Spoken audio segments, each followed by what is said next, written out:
welcome to BizBuild TV, where it's all about small business and your success. I'm Mona Thorpe, your host, and today on the show, we have experts that are going to tell us how we can effectively run our business while on a budget. We have David Fischer on the show from Solutions for Growth, and he is going to share with us his strategies for building and growing a business while on a budget. Welcome, David. I'm glad you could be here, and thank you for being so patient. Thank you. Glad to be here. Terrific show. Good. All right, so let's see. Tell us a little bit about yourself. What have you been doing and what's your company all about? Solutions for Growth is a marketing services firm. We specialize in helping small businesses professionalize their marketing.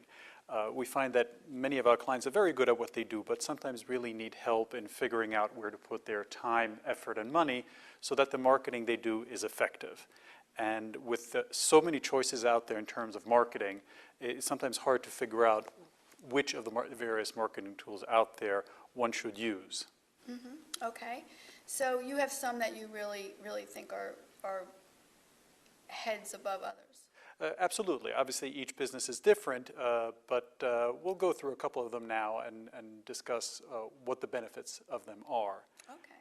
But before any company really decides which marketing tools to use, you need to figure out some basic things. And this is a sample of how we work with our clients, figuring out who, what, and why. Who are you, what are you selling, and who's your market? If you don't have answers to those questions, it's very hard to figure out what your strategy is. And once that's in place, you can determine what tools are best to let the world know why your product or service is the best one around. It's a good point. I think if you can't communicate well, what you're about, then, who's going to want to really connect with you? Mm-hmm. Because Exactly. they're not going to understand what you can provide for them. Exactly. And you need to set yourself apart from the competition so that you do raise the profile of your business. So I always talk about effective marketing. So what does effective marketing mean? Effective is producing an intended result, and marketing is the actual distribution and promotion of your product. The reason I bring this up is because marketing should be seen as an investment. The same way people would invest money in the stock market and get a return, in marketing that's the same thing. And the effectiveness is how many dollars or customers or sales are taking place once you make the investment in the marketing tool. So let's get into a couple of details. So the 3 steps before you actually select the tool is to determine the objectives. What's your goal? Do you want to get more customers? Do you want to increase the transactions with current customers? Do you want to expand internationally? Those are important goals that then will lead to the strategies that you're going to use to achieve them. If you don't know what your strategy or message is, it's very hard to communicate that to your customers. And then finally, as I mentioned earlier, the marketing tools. Which ones should we use? So shall we jump into them? Sure, let's go. Okay. I divide tools in 4 basic groups: offline, online, business-specific, and other. So let's look into the offline. So here's a listing of some of them. I'll just mention a couple of them. For example, direct mail. Direct mail is anything that you find in your mailbox. And the fact that what some people call junk mail and I call making a living is in your mailbox every day, it means it works. And when done well, it's a great way to let customers know about your business. It's great also because it's a piece of paper that sits on the fridge, sits on the desk, it's physical, and it's a great reminder to the customer of your offering. Now, can that be done while on a budget? Of course. In particular, the post office has created a new product called Everyday Direct Mail. And what it is, it's a way to blanket a neighborhood with a promotion, and the postage on that is only 14.5 cents, as opposed to 45 cents for first-class postage. And the added benefit is that you don't need a name and an address of a customer. So what the letter carrier does is that person puts the piece of mail in each mailbox along their route. So it's a very efficient way of letting a particular neighborhood know about your business. And 14.5 cents postage is very competitive. I'm fascinated. I'm fascinated by that. Thanks for sharing that. You're welcome. Great. It's a very, very good tool. Another one is the phone. I think that's the most underutilized, very low-cost tool out there. When was the last time you picked up the phone to say thank you to a customer and just chat with them? It's a reminder that you're there, and you don't know what will come out of that phone call. It might be an order, it might be just a simple reminder that you're there, and if you need me, I'm a phone call away. Pick up the phone. And I remember the first business that I started was a headhunting business. And I used to place executives in positions throughout the country. And back then, you were paying like 25 cents or 35 cents for a call, and if it was in such a different area, this really dates me, but but it was expensive. And now, you know, you can get like just one rate, and you can make unlimited phone calls. That's So, right. yeah. Whether it's around the corner or across the country, same Sure. rate. Exactly, exactly. Very good point. So these are the offline ones. Let's go to online. And regardless of your marketing budget, the number one marketing tool any business needs is a website. Because people are going to look you up. And if I don't find you online, if there's no record of you, I'm going to wonder about you. So it can be a really basic website, a couple of pages just so that you exist. It doesn't have to be the Amazon.com website, but at least have a presence and make sure that it's professionally written, it sounds good, so you come across as professional. Very, very And important. again, you can get that done very inexpensively. I mean, You can even do it yourself. and you can do it yourself, right? Yeah. There's so many tools to show you how to make a very, very simple content management website. Exactly. Email marketing, right here, that is actually, according to the Direct Marketing Association, the marketing tool with the highest return on investment of any marketing tool out there. And the studies show that for every dollar invested in email marketing, companies earn $43 worth of sales. And that's a very high number to beat. Yeah. And many of my clients do email marketing. These are newsletters that we send out. It allows them to portray themselves as experts, and it's a great way on a regular basis, weekly or monthly, to raise their hand and say, hey, I'm here, please keep me in mind. And again, when done professionally and well written, and when they look right, it's a very unobtrusive, low-cost, green way to promote your business. Now, here's a question for you, David. How do you make an email look desirable to the receiver? Two different things. One is the appearance, and what we usually do for our clients is design a template that matches the website. So from a branding perspective, when I receive the email, it looks just like your website. So it works together from a branding perspective. The other aspect is the content. I tend to have my clients shy away from really promotional offers. Usually it's an article about something that they know about, so they come across as an expert, so that when the person is receiving the email, there's the reminder of the business, but also, oh, look, this person is writing an article about a particular subject. They must be an expert. So when I need that particular service, I'll pick up the phone and call them.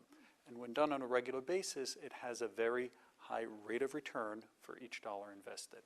Great, great, great. Of course, social media has a zero cost in terms of dollars, but there's obviously a time commitment to it. Generally, consumer businesses tend to favor Facebook. B2B or business-to-business businesses tend to favor LinkedIn. Generally, that's the breakout. Twitter can be useful to both of them as well. And if you don't want to put that much time into a social media page, at least have a page, update it occasionally. Just, again, it's another way for you to have your name appear out there in the online world. Sounds good. Let's jump to the business specific. Each business has a very specific way they are able to market simply because of how they operate. So take a retail store, for example. Something I've done with a pharmacy is to create special signage in the store. For example, you've all seen the displays of hand creams. And usually there's a little dispenser and it says tester on it. We put up a sign that said, this cream will make your skin really soft. Well, the double number of people tested it, and we had an increase of sales of 30% for a $2 sign, okay? Or something you don't buy very often is things like Band-Aids and antibiotic ointment when you have a cut, and you usually need it right now. So we put up another sign just by the counter that says, "Do you need any of these at home?" It prompted the person to think, "Oh yes, I'm running out of Band-Aids. Let me buy a package." Again, very simple. That's great. And one of the secrets of marketing is telling people what to do and what to think. So you're helping them do that to make sure that they have Band-Aids at home. So Yeah, and I think that's really actually helpful. I mean, not just, from a promoting standpoint. I know that I've gone to the store and then gone home and say, "Oh, Jesus, I forgot this or that or the other thing." So I think that's helpful to people. exactly. Another one is word of mouth. This is really low cost. If someone compliments something that you've delivered as a service or product, the best thing to say is, "Thank you. Please tell your friends." Not very expensive to do that. And you're simply asking, you planted a seed in the person's mind so that next time they're having a conversation with someone about something about your business, they'll say, "You know what? You should call that David Fischer." Or you, or you, or you. Just by suggesting them to tell your friends. Very simple, low cost. Yeah, great. This is the most fun one, the other one, signage. For example, charity donations. I work with a client and we came up with the strategy. This is a client that is a painter, has a painting business, paints houses, interiors, exteriors. And what we did is contacted all of the nonprofits that have silent auctions, and we contributed a $500 gift certificate to the silent auction. There are two benefits to that. One is at the silent auction, there's a nice sign with the painter's name supporting the audience, so that's exposure to the people there. And then when people buy the certificate, the painter gets a client. And that certificate is the cost of acquisition for getting a new customer. It's not really a cost because it's part of the painting project. And again, there's no real cost to the marketing, and you're also doing something good for the nonprofit organization.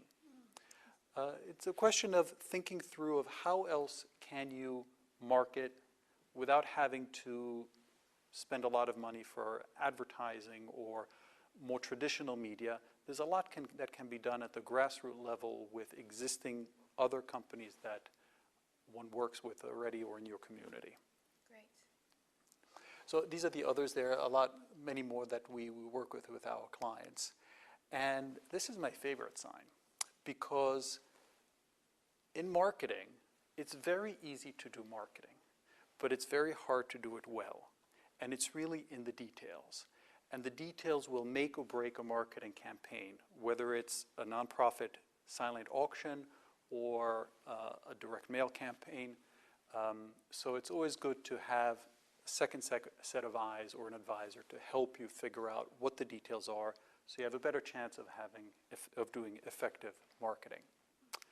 And if marketing is overwhelming, it's not a sign of failure to use help, because it's really important that you're able to determine where to put your time, effort, and money so that your marketing is effective and really gives you a return, whether it's low budget or high budget. These are very important elements. Thank you for being here. Solutions for Growth is thrilled to be part of this show, and we appreciate your support. Well, I found some of those things really interesting because I just wouldn't have thought of them, and I think they were very creative ways of marketing. And it's something that we can all do, without having to pay a lot of money for it. Mm-hmm. So, Exactly. Yeah. It's the creativity. Yes, creativity is key, I think, in creating, things. And I just want to say that I remember one time I the cost of it was for print ads in consistently in a newspaper. It came out to something like $5,000, and we got 2 people enrolled in the event from that advertising. So I think you have to be creative, and it's not always where you're spending the most money that's going to bring you the best, return. Mm-hmm. So it's things that could be so simple like a $2 sign, as David was saying, that can bring you in more business than where you spent like $5,000. So I want to thank you for your tips, and I hope you will also come back and join us again sometime soon. We'd be delighted. Thank Okay. you. Thank you, Thank you. David.